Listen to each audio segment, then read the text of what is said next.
नमस्कार साथियों, स्वागत है आपका GSIQ में। कैसे हो आप सभी? आप आशा करता हूँ आप सभी अच्छे होंगे और ठीक से पढ़ाई कर रहे होंगे। जहाँ तक मैंने आपको पढ़ाया है वो आपने पढ़ लिया होगा और इससे आगे की बात करेंगे हम इस वीडियो में अध्याय 7 की। अध्याय 7 में इससे पहले हम पढ़ चुके हैं 101 से लेकर के 110 तक धाराएँ पढ़ चुके हैं और इसमें टोटल धाराएँ हैं 101 से लेकर के 140 तक।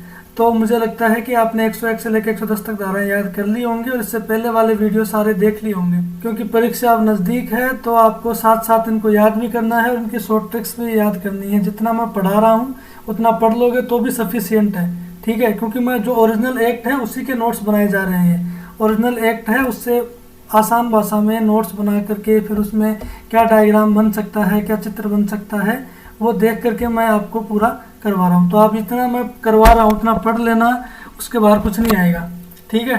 और इसको ढंग से याद करने के लिए आप बार बार रिविज़न करें, बार बार वीडियोज़ को देखें, ठीक है। तो आगे की बात करेंगे हम वीडियो के बाद में। तो स्टार्ट करते हैं वीडियो को। इसमें हम पढ़ेंगे धारा 111 से लेकर के धारा 120 तक। तो इस वीडियो में सबसे पहले है धारा 111। धारा 111 कहती है कि कर को स्थगित करने, प्रतिसिद्ध करने, उसमें सुधार करने की शक्ति किसकी? राज्य सरकार की शक्ति। अब देखो धारा 111 को और 112 को आप एक साथ याद करो। धारा 111 में है राज्य सरकार की शक्ति और 112 में है, और 112 में किसकी है? नगर पालिका की शक्ति। तो 2 में कौन से कर है? बाध्यकारी कर। और धारा 103 में कौन से हैं? अन्य कर। अगर इनमें सरकार को लगता है, राज्य सरकार को लगता है कि ये जो है अनुचित हैं या फिर लोकहित के प्रतिकूल है या फिर इनका उद्ग्रहण, निर्धारण या संग्रहण की जो प्रक्रिया है वो अनुचित है, तो राज्य सरकार क्या कर सकती है? इसको निलंबित कर सकती है, कर को बंद करवा सकती है और कर में कोई सुधार करवा सकती है। तो ये क्या हो गई? राज्य सरकार की शक्ति हो गई धारा 111 में। अब हम पढ़ेंगे धारा 112। धारा 112 में हम पढ़ेंगे किसकी? नगर पालिका की शक्ति। नगर पालिका कौन से कर को स्थगित कर सकती है, बंद कर सकती है, ठीक है, इसमें कोई सुधार कर सकती है, वो किस में लिखा हुआ है? धारा 112 में लिखा हुआ है। और इसका आधार भी क्या है? अगर वो कर लोकहित के प्रतिकूल हो या फिर अनुचित हो तो उसको क्या कर सकती है नगर पालिका? उसको हटा सकते हैं। देखो इसमें धारा केवल 103 लिखा हुआ है कि केवल 103 के तहत जो अपन कर लगाएंगे, हमने पढ़ा होगा धारा 103 में क्या था? अन्य कर, ठीक है। अगर आपने ढंग से याद किया है तो धारा 102 में बाध्यकारी कर था और धारा 103 में था अन्य कर। तो जो अन्य कर हैं उनमें नगर पालिका चेंज कर सकती है, ठीक है, क्योंकि वो नगर पालिका ही लगाती है, नगर पालिका वसूल करती है। तो और ये सारे काम कैसे होंगे? ये राजपत्र में अधिसूचना के द्वारा होंगे। ऐसे डायरेक्ट आप कोई चेंज नहीं कर सकते कर के अंदर, ठीक है। उसके लिए आपको अधिसूचना में प्रॉपर तरीके से एक प्रारूप होता है, उसमें अधिसूचना जारी करनी पड़ेगी। भाई हम इस कर में ये जो है चेंज कर रहे हैं तो ये इस तरीके से लागू होंगे। तो ये होगी धारा 111 और 112।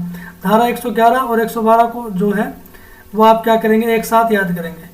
धारा 112 में राज्य सरकार की शक्ति है और धारा 112 में किसकी है? नगर पालिका की शक्ति है, ठीक है। तो बेसिकली अगर हम याद करें तो धारा 111 और 112 किससे रिलेटेड है? ये दोनों रिलेटेड हैं किससे? शक्ति से रिलेटेड है। कर निर्धारक, कर में चेंज करने की जो शक्ति है, परिवर्तन करने की जो शक्ति है, सुधार करने की जो शक्ति है, वो किस में है? धारा 111 और 112 में। 111 में राज्य सरकार की शक्ति है और 112 में किसकी शक्ति है? नगर पालिका की शक्ति है। तो यहाँ तक आपको समझ में आ गया होगा। अब हम बात करते हैं धारा 113 की। धारा 113 में लिखा हुआ है कि कर का निर्धारण और कर निर्धारकों की नियुक्ति। मतलब राज्य सरकार जो है कर का असेसमेंट करने के लिए, मूल्यांकन करने के लिए एक व्यक्ति की नियुक्ति करेगी, एक कर निर्धारक की नियुक्ति करेगी। वो ये बताएगा कि भाई इस व्यक्ति के कितना कर लगना चाहिए या कितना इसके कर हम मांगते हैं, या फिर इस जो शहर है इसका टोटल कितना कर बनता है, या किस क्षेत्र पे, किस भवन पे कितना कर लगेगा। ये सारी बातें कौन डिसाइड करता है? कर निर्धारक। अब ये कर निर्धारक की नियुक्ति कौन करता है? राज्य सरकार। इसको याद कर लेना, ये ऑब्जेक्टिव में पूछ सकते हैं कि कर निर्धारक की नियुक्ति किसके द्वारा की जाती है? राज्य सरकार के द्वारा। यहाँ पर आप गलत मत कर देना, कहीं अध्यक्ष वगैरह या नगर पालिका मत कर देना। राज्य सरकार के द्वारा इसकी नियुक्ति की जाती है। और ये क्या करेगा? राज्य सरकार के अधीन रहते हुए प्रारूप तैयार करेगा, कर का रीति व किस विधि से वसूल करेंगे वो तैयार करेगा, दर क्या रखेंगे टैक्स की, वो भी कौन बताएगा, कर निर्धारक बताएगा। इसके अलावा राज्य सरकार कोई अन्य कार्य अगर इसको सौंपती है तो वो भी कौन करेगा, कर निर्धारक को करना पड़ेगा। ये हो गई धारा 113। अब हम बात करते हैं धारा 114 की। 114 में क्या लिखा हुआ है कि कतिपय जानकारियां देना, मतलब कुछ निश्चित जानकारी। देखो अब आपने कर निर्धारक जो है वो डिसाइड कर दिया, नियुक्त कर दिया कि भाई ये कर निर्धारक रहेगा। उसने क्या किया, अब उसको कर असेसमेंट करने के लिए, कर मूल्यांकन करने के लिए कुछ बातें तो पता होनी चाहिए ना। मान लो किसी के घर के ऊपर गया, गया कि ये भवन की, उसने किसी ने दरवाज़ा खटखटाया और अंदर से कोई व्यक्ति आया और उसको बोला कि आपके ये भवन किसका है, ठीक है, कितने एरिया में है, आप बताओ पूरी जानकारी। वो बोले हमें तो पता ही नहीं है, मैं तो नहीं बताऊंगा। तो अब ये उससे लड़ाई थोड़ी करेगा कर निर्धारक, ठीक है।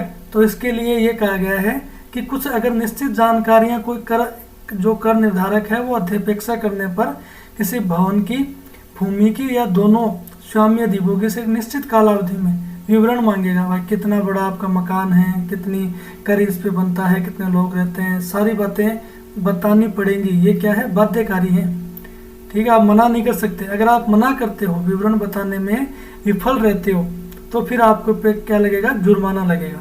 और ये जो जुर्माना है ना, ये कौन लगाएगा, ये सविवेक बुद्धि से कर निर्धारक लगाएगा। अगर आपका मान लो 200 गज का प्लाट है और उस पर किराया कम बनता है, उसको लग रहा है कि नहीं 300 का है तो 300 का लगा दो, तो वो 300 का लगा देगा। ये उसकी विवेक बुद्धि है। अगर आपने नहीं बताया, ये बाध्यकारी है बताना, लेकिन आप नहीं बताओगे तो आप पे जुर्माना लगेगा, ठीक है। तो ये क्या कौन कहता है, ये धारा 114 कहती है। अब हम पढ़ते हैं धारा 115।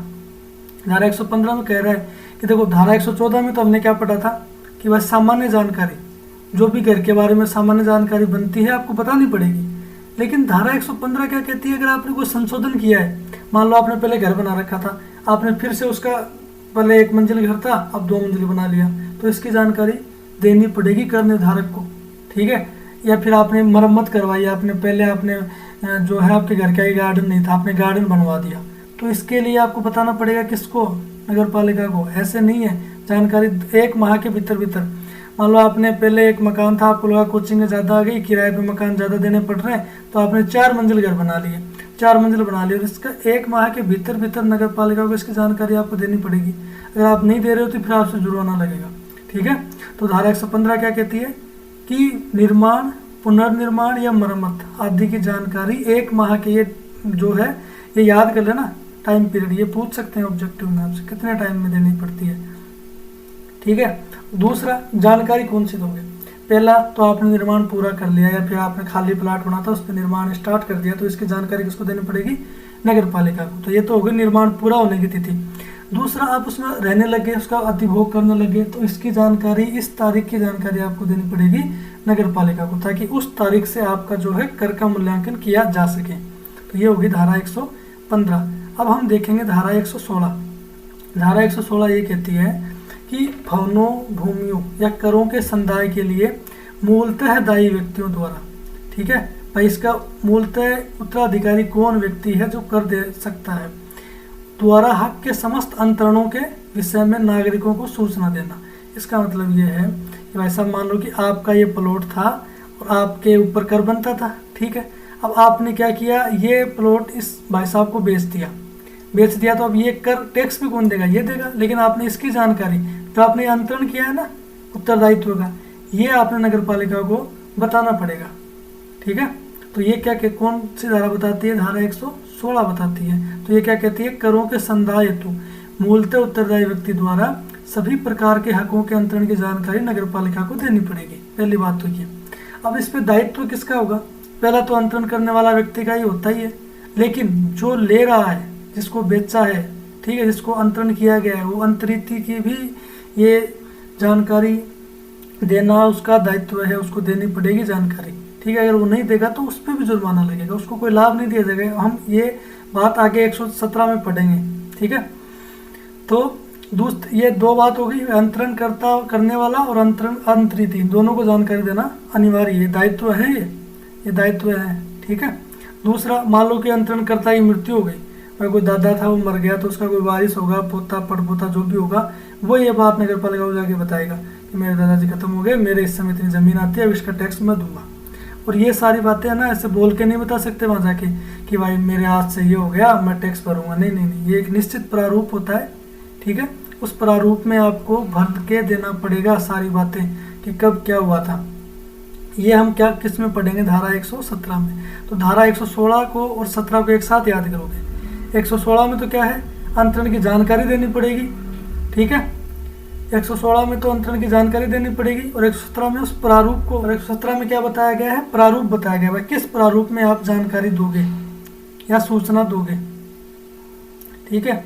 इसके बाद हम देखते हैं धारा 117, देखो एक बार देख लो ना। धारा सूचना का प्रारूप क्या है, सूचना का प्रारूप क्या होगा, तो सूचना प्रारूप इस अधिनियम की अनुसूची 2 में और अनुसूची 3 में, जैसा कि हमने पढ़ा था कि राजस्थान नगर पालिका अधिनियम 2009 में 6 अनुसूचियाँ हैं। कितनी अनुसूची हैं, 6। तो 6 अनुसूची में केवल प्रारूप दिए हुए हैं, जैसे सूचना का प्रारूप अनुसूची 2 में और अनुसूची 3 में दिया हुआ है, ठीक है। तो ऐसे ही तो 6 अनुसूचियाँ हैं, उनमें कुछ खास लायक पढ़ने लायक नहीं है, ये यही याद कर लेना कि 102 अनुसूची 103 में क्या है, सूचना का प्रारूप है। तो ये पूछ सकते हैं अनुसूची 2 और अनुसूची 3 किससे संबंधित है, तो ये सूचना के प्रारूप से संबंधित है। या फिर क्वेश्चन ऐसे भी आ सकता है कि भाई ये बताओ कि सूचना का प्रारूप जो है वो कौन सी धारा से संबंधित है या कौन सी धारा में दिया हुआ है, या फिर अनुसूची 2 और अनुसूची 3 किस धारा से संबंधित है, तो ये 117 से संबंधित है, ये याद कर लेना आप, ठीक है। और ऐसे ये जो आप सूचना का प्रारूप जो दिया हुआ है उसको पूरा सही सही भरना है, अगर गलत जानकारी दी है तो जुर्माना लगेगा। और इसके अलावा यदि नगर पालिका अंतरण की लिखत की अपेक्षा करे, लिखत का मतलब होता है कि भाई जब आपने बेच रहे थे या खरीद रहे थे तो कुछ लिखा पढ़ी हुई होगी ना दोनों के बीच, जो लिखा पढ़ी है ना उसको कहते हैं लिखत है। तो वो लिखा पढ़ी भी मांग सकते हैं कि भाई वो लिखत बताओ, आपने लिखा पढ़ी कौन सी करी आपने वो बताओ, तो उसके बारे में जानकारी देनी पड़ेगी आपको। इसके बाद हम देखते हैं धारा 118। धारा 118 में क्या दिया हुआ है कि अंतरीति के नाम का नगर पालिका रजिस्ट्रों में प्रतिस्थापन करना। ये तो साफ साफ पता चल रहा है अंतरीति कौन है, जिसको अंतरण किया गया है, जिसने जमीन खरीदी है या कोई भवन खरीदा है वो अंतरीति हो गया, ठीक है। उसका नाम किस में नगर पालिका रजिस्टर में लिखेंगे, कब लिखेंगे भाई, जो पहले उस जिसने बेचा है उसका नाम हटा देंगे, जिसने खरीदा है उसका नाम लिख देंगे। तो अंतरण की सूचना मिलने पर नगर पालिका आवश्यक जांच करेगी पहले, भाई सही बात है गलत बात है, फिर उस मूलतः उत्तरदायी व्यक्ति के स्थान पे अंतरीति का नाम लिख देगी। तो ये तो बड़ी सिंपल धारा है। धारा 118 किससे संबंधित है, अंतरीति का नगर पालिका रजिस्ट्रों में नाम का प्रतिस्थापन, ये होगी धारा 118। अब हम बात करते हैं धारा 119 के। धारा 119 में ये दिया हुआ है कि भाई साहब आप जब अंतरण की सूचना नहीं दोगे तो क्या होगा, तो इसमें लिखा हुआ है अंतरण की सूचना के अभाव में भवनों या भूमियों पर करों के समुदाय के दायित्व का बना रहना, ठीक है। जैसे कि आपने क्या किया, आपने जमीन बेच दी और इसके बारे में नगर पालिका को नहीं बताया, तो नहीं बताया तो कर किसके नाम से बनेगा, आपके नाम से बनेगा, ठीक है। तो हम तो जो नगर पालिका है वो तो आपसे टैक्स लेगी। और मान लो कि जो जिसने अंतरण किया है उसने भी नहीं बताया, अंतरिति ने भी नहीं बताया, मैंने कि जमीन खरीदी मैं क्यों बताऊं, मेरे को थोड़ा टैक्स देना पड़ेगा, उसको देना पड़ रहा है, तो इस मामले में उस पर तो कर लगेगा लगेगा। लेकिन जिसके जमीन बेची गई है जिसको, और वो बता नहीं रहा, तो उसको भी कोई लाभ नहीं मिलेगा, उसके भी ऊपर भी कर लगाया जाएगा। तो यही धारा 119 बता रही है कि नगर पालिका को बिना बताए कर के हक का अंतरण करने पर मूलतः दायी व्यक्ति को तब तक देना होगा जब तक कि नगर पालिका को सूचना नहीं दे, तब तक टैक्स उसी के नाम से आएगा। और अगर कोई अंतरिति इस दायित्व को नहीं करता है तो उसको कोई लाभ नहीं मिलेगा, उस पर भी टैक्स लगाया जाएगा। तो ये किस में लिखा हुआ है, धारा 119 में। अब हम बात करते हैं धारा 120 की। धारा 120 में लिखा हुआ है कि कर का मूलतः किससे उद्ग्रहणीय होगा, जो अपन कर लेते हैं ना, कर का कलेक्शन करते हैं, वो भाई किसकी जिम्मेदारी है, हम किससे लेकर, ठीक है। तो ये धारा 120 में लिखा हुआ है। ये देखो अब इसको समझो कि मूलतः उत्तरदायी व्यक्ति कौन होगा। सबसे पहले जमीन किसकी है, राज्य सरकार की है, ठीक है साहब, राज्य सरकार की है, नगर पालिका की एक ही बात हो गई। अब वास्तविक अधिभोगी कौन हो गया, राज्य सरकार या नगर पालिका। अभी नगर पालिका क्या कर रही है, इस संपत्ति को, इस जमीन को पट्टे पे दे रही है, अपने को दे रही है या किसी को भी दे रही है पट्टे पे। तो पट्टाकर्ता क्या हो गया, मूलतः उत्तरदायी व्यक्ति हो गया, कर इससे लिया जाएगा। मान लो इस पट्टाकर्ता ने उप पट्टेदार को दे दिया, इसने भी आगे किसी को पट्टे पे दे दिया, तो अब किराया कौन देगा, टैक्स कौन देगा, उप पट्टेदार देगा। उप पट्टेदार ने क्या किया भाई साहब ने, कि अधिभोगी मतलब अपनी जमीन या अपना भवन किराए पे दे दिया, तो अब कौन देगा, अगर आप अधिभोगी से लेते हो किराया या टैक्स, अधिभोगी से लेते हो, तो फिर जो अधिभोगी है वो मकान मालिक से ले सकता है, कोई दिक्कत नहीं, ठीक है। अधिभोगी मूलतः उत्तरदायी व्यक्ति से ले सकता है। लेकिन ऐसा नहीं है कि मकान आपका 5 मंजिल का है, ठीक है, किराए पे आपने नीचे वाला एक मंजिल दे रखी है, वहाँ पे एक व्यक्ति रहते हैं, वो उसका अधिभोग कर रहे हैं, तो आप इस व्यक्ति से पूरे 5 मंजिल के टैक्स नहीं लोगे, आप केवल अनुपातिक रूप से जहाँ वो रह रहा है तो 1 मंजिल का इस पर टैक्स दिया जाएगा, ठीक है, इससे पूरा नहीं ले सकते आप। तो ये हो गई धारा 101(11) से लेकर के धारा 120 तक। तो जैसे जैसे मैं आपको पढ़ा रहा हूँ वैसे वैसे आपको याद करना है, ज़्यादा इधर उधर की बातों में दिमाग नहीं लगाना है। आप यकीन मानो क्वेश्चन इन्हीं में से आएंगे। मैं ओरिजिनल एक्ट को पढ़ करके आपको पढ़ा रहा हूँ और मैंने सारी किताबें देखी हैं मार्केट में, जितने भी किताबें हैं सब मैंने पढ़ी हैं, ठीक है, सब मैंने देखा है किसमें क्या मटेरियल है। तो ये मानो कि कम से कम मैं 10 किताबों को पढ़ के आपको इसको निचोड़ पढ़ा रहा हूँ। तो आप अगर खुद से, कई मेरे को मैसेज करते हैं कि सर वो किताब बताओ, कौन सी किताब पढ़ें यारों के लिए, नगर पालिका एक्ट के लिए। अरे भाई क्यों किताब पढ़नी है, किताब मत पढ़ो आप, या अगर पढ़ना ही है आपको तो आप क्या करो, स्वायत्त शासन विभाग है, उस स्वायत्त शासन विभाग की वेबसाइट पे जाओ और वहाँ जा करके ओरिजिनल एक्ट है उसको डाउनलोड करो। अगर आपसे डाउनलोड नहीं हो रहा है तो फिर मेरे को एक मैसेज कर देना टेलीग्राम पे, मेरी जो आईडी है GS भारद्वाज के नाम से है, ठीक है, @ लगा देना, तो मेरे को मैसेज करोगे तो मैं आपको सेंड कर दूंगा। लेकिन मैं जब ये कह रहा हूँ, जब मैं आपको ओरिजिनल एक्ट और निचोड़ किताबों का पढ़ा रहा हूँ तो फिर आपको किताब पढ़ने के लिए क्या ज़रूरत है, ठीक है, जितना पढ़ा रहा हूँ उतना पढ़ लो। और मैं ये कह रहा हूँ कि आप क्वेश्चन करके देखो, अगर आपसे क्वेश्चन नहीं हो तो फिर आपको बताना, ये नोट सफिशियंट है। आप अपनी एनर्जी फालतू जगह नहीं लगाएं। जब मैं आपके लिए इतना कर रहा हूँ, इतने नोट्स आपको बना के दे रहा हूँ, तो फिर आप क्यों फालतू में इधर उधर की चीज़ों में कि बुक पढ़ें वो पढ़ें। अगर आपको पढ़ना ही है तो ओरिजिनल एक्ट पढ़ लो, ठीक है। तो एक तो ये ऐसे क्वेश्चन नहीं पूछोगे सर कौन सी बुक पढ़ें कौन सी नहीं पढ़ें, बहुत सारे लोगों ने मुझे मैसेज किया है, ठीक है। तो इतना मैं पढ़ा रहा हूँ उतना याद कर लो, ट्रिक बना लो उनकी, ठीक है। तो इस वीडियो में हमने बात करी है धारा 101 से लेकर के कहाँ तक बात करी है, धारा 111 से लेकर के 120 तक हमने बात करी है। तो सबसे पहले हमने पढ़ी थी धारा 111 और 112। 112 और 111 में हमने पढ़ा था शक्ति किसकी, नगर पालिका जो कर है उसको प्रतिस्थापित करने की शक्ति, उसको बंद करने की शक्ति, उसको सुधार करने की शक्ति, ये शक्ति किसकी है। तो 111 में तो हमने पढ़ी थी राज्य सरकार की शक्ति और 112 में हमने पढ़ी थी नगर पालिका की शक्ति। अब इसको आप रिलेट भी कर सकते हो, जैसे पॉलिटी के अंदर आपने पढ़ा होगा तो आर्टिकल 111 में क्या है, राष्ट्रपति की शक्तियाँ हैं, ठीक है। तो आप समझ सकते हो कि जहाँ जहाँ 111 आएगा वहाँ वहाँ शक्ति आएगी। तो अगर आपको ऑप्शन में दिखे कि 111 किससे संबंधित है तो शक्ति से संबंधित है और वो भी राज्य सरकार की। उसके बाद हमने पढ़ा था धारा 113 और 114। तो आप ऐसे जोड़े बना करके याद करोगे ना तो जल्दी याद हो जाएंगे चीज़ें। पर 113 में हम क्या करेंगे, एक कर निर्धारक की नियुक्ति करेंगे, ठीक है, हमने कर निर्धारक की नियुक्ति कर दी। तो वैसा इसको कर निर्धारक, अब ये किसका क्या काम है, इसका कर का निर्धारण करना। तो कर का निर्धारण ऐसे तो हवा में तो करेगा नहीं, आपसे जानकारी मांगेगा, आपसे पूछेगा कितनी ज़मीन है क्या सिस्टम है, तो उसको जानकारी देनी पड़ेगी ना। तो जानकारी किस में है, 114 में, धारा 114 में सामान्य जानकारी आपको उसको देनी पड़ेगी, कितना बड़ा मकान है, कितना आप पे कर बनता है, सारी बातें बतानी पड़ेंगी। तो ये कितने कहाँ से होगी धारा। अब लेकिन ये तो सामान्य जानकारी होगी, मान लो आपने पहले कोई मकान बनाया था उसमें आपने सुधार कर लिया, संशोधन कर दिया, तो ये संशोधन किस में आएगा, ये धारा 115 में हो गया, ठीक है। तब ये हो गया पहले कर निर्धारक 13 में, 114 में जानकारी, फिर एक संशोधन की जानकारी 115 में हो गई।